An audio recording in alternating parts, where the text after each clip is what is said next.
নমস্কার বন্ধুরা, সবাই কেমন আছো? আশা করি সবাই ভালো আছো। আমার পল্লী জননী কুক সেন্টারে নতুন একটা পর্ব দেখার জন্য সবাইকে জানাই স্বাগতম। আজকে দেখো তোমাদের সাথে শেয়ার করছি 3 টাকা দামের টোস্ট বিস্কুট দিয়ে কেক তৈরি। আর এই যে দেখো কেকটা কত সুন্দর হয়েছে, একেবারে খুব সহজে তৈরি করে নিয়েছি সামান্য কিছু উপকরণ দিয়ে।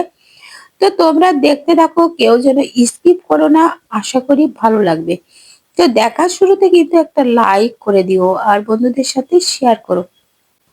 আর নতুন বন্ধুরা আমার চ্যানেলটা সাবস্ক্রাইব করে পাশে থাকা বেল আইকনটিতে ক্লিক করে রেখো, তাহলে পরবর্তী ভিডিও আপলোড হলে নোটিফিকেশন অতি সহজে পৌঁছে যাবে।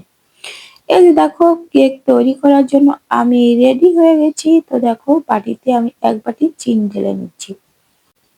এই যে দেখো এখানে এই যে 1 প্যাকেট টোস্ট বিস্কুট নিয়েছি, একটা পিসের দাম এখানে 3 টাকা 4 টাকা বিক্রি হয়। তো দেখো 1 প্যাকেট বিস্কুট থেকে 3-4টে বিস্কুট আমার ছেলে মেয়েরা খেয়ে ফেলেছে। তো দেখো এই বিস্কিট গুলো, এই যে টোস্ট বিস্কুট দিয়ে তো আজকে আমি কেকটা তৈরি করব। তার জন্য প্রথমে দেখো সব বিস্কিট গুলো এই যে নিয়ে নিচ্ছি থালার ভিতরে।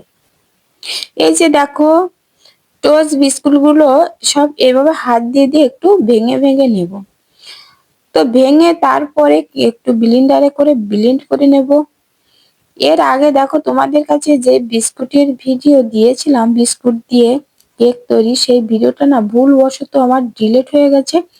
তো সেই ভিডিওটা আমি আবার কিন্তু ছেড়েছি। তো তোমরা যারা পরে দেখোনি তারা একটু দেখে নিও। ওই ভিডিওতে অনেক লোকই অনেক সুন্দর সুন্দর কমেন্ট করছিল, অনেকেই দেখেছিল, অনেকেই ভালোবাসা দিয়েছে, কিন্তু সেই ভিডিওটা ভুল করে আমি ডিলিট করে ফেলেছি।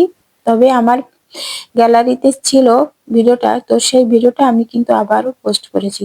তো তোমরা সবাই একটু দেখে নিও ভিডিওটা। এবার দেখো ব্লেন্ডারে ভরা হয়ে গেছে, তো এবার ব্লেন্ড করে আনবো।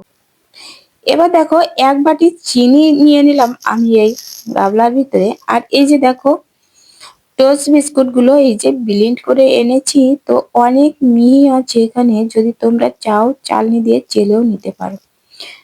তো আমি এখানে চেলে নিচ্ছি না, আর এই যে ব্লেন্ডারের ভিতরে ওই চিনিটুকু আমি সব দিয়ে দেব, দিয়ে একটু একসাথে পেস্ট করে আনবো। এই চিনির ভিতরে দিয়ে দেব আমি এই যে হাফ বাটি তেল নিয়েছি, তেলটা আমি এই ব্লেন্ডারে দিয়ে দিলাম, মানে একসাথে মিশিয়ে আনবো। আমার মেয়ে বললো যে মা তুমি ব্লেন্ডারে দাও, হবে এতে।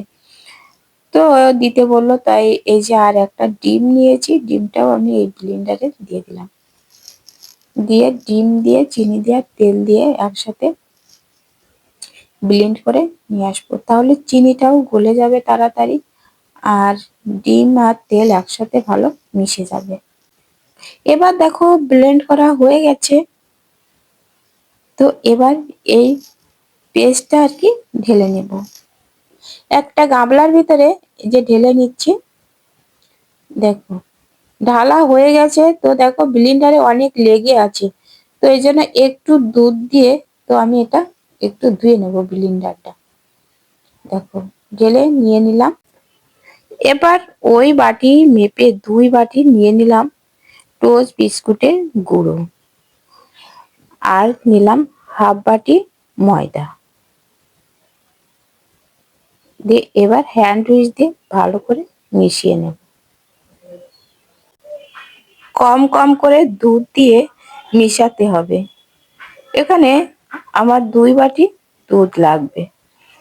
তো আমি এখানে 1 বাটি একবারে ঢেলে দিয়েছি, দিয়ে এটা ভালো করে মিশিয়ে নেব। আমার কমপক্ষে 7-8 মিনিট ধরে এটা মেশাতে হবে। হ্যান্ড উইচ দিয়ে কিংবা হাত দিয়ে মিশিয়ে নিলেও হবে। এবার দেখো আমি ভ্যানিলা এসেন্স দিয়ে দিলাম হাফ চামচ ভ্যানিলা এসেন্স দিয়েছি, যেহেতু ডিম দেওয়া আছে, ডিমের আর কোনো গন্ধ থাকবে না, আর খেতেও ভালো লাগবে, একটা সুন্দর একটা সেন্ট হবে। দেখো অনেকটাই ঘন হয়ে গেছে, তো আমি আবারও দুধ দিলাম। এই যে আবারও দুধ দিয়ে আবারও আমি এইভাবে মিশিয়ে নেব। 7-8 মিনিট ধরে মিশালে এটা রেডি হয়ে যাবে। আর এদিকে দেখো একটা বাটি নিয়েছি, স্টিলের বাটিতে একটু হাত দিয়ে তেল এইভাবে একটু লাগিয়ে নিয়ে তো 1 চামচ ময়দা নেব। তোমরা চাইলে এখানে বাটার পেপারও লাগাতে পারো, কিন্তু আমি এখানে কোনো পেপার লাগাবো না। এইভাবে ময়দাটা দিয়ে এভাবে ঘুরিয়ে নেব। লাস্টে যে ময়দাটা থাকবে সে ময়দাটা কিন্তু এই কেকের ভিতরে কিন্তু দেওয়া যাবে। আর এবার দেখো আমি 10 মিনিট রেস্টে রেখে দিয়েছিলাম। তারপরে 10 মিনিট পরে ফিরে এসে দেখো আমি দিয়ে দেব 1/2 চামচ বেকিং পাউডার।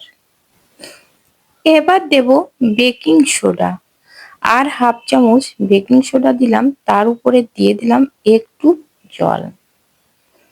জল দিয়ে দেখো এবার হ্যান্ড উইচ দিয়ে ভালো করে আবারও মিশিয়ে নেব।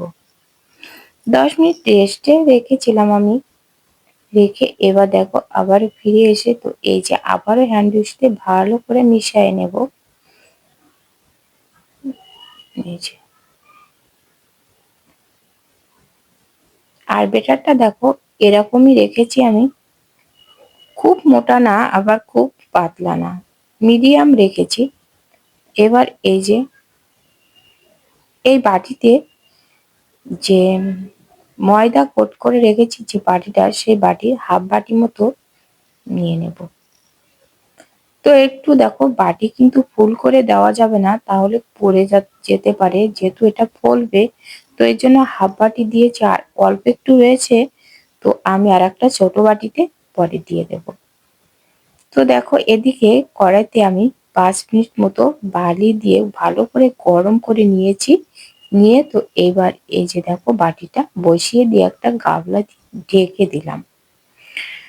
তো দেখো আমি 10 মিনিট পরে এই যে আলগা করে আমার এই যে কিছু বাদাম ছিল, তাই আমি চীনা বাদাম, তো সেই বাদামটা দিয়ে দিলাম। আমি ভেবেছিলাম বাদামগুলো গুঁড়ো করে দেবো, তার সত্যি আমার খেয়াল ছিল না। তো দেখো বাদামগুলো দিয়ে দেখো আঁচটা কিন্তু আমি এখানে হাই হিটে প্রথমে 20 মিনিট মতো জাল করে নেব। তারপরে মিডিয়াম আছে আমি আর 20 মিনিট জাল দিলে কিন্তু আমার এটা রেডি হয়ে যাবে। এই যে দেখো কত সুন্দর ফুলেছে। তো আমি একটা কাঠি দিয়ে দেখে নেব, ভিতরে এখনো কাঁচা আছে। তো এবার আমি আবারও ঢেকে রেখে দিলাম। আর এই যে বাটিতে, ছোট বাটিতে এটুকু নিয়েছি, এটা এর উপরে দিয়ে একটা বাটি দিয়ে ঢেকে রেখে দেব। তো দেখো আরো 20 মিনিট জাল করে নিয়েছি। দেখো আমি দেখাচ্ছি কেমন হয়েছে। দেখো ফেটে গেছে তো কেকটা।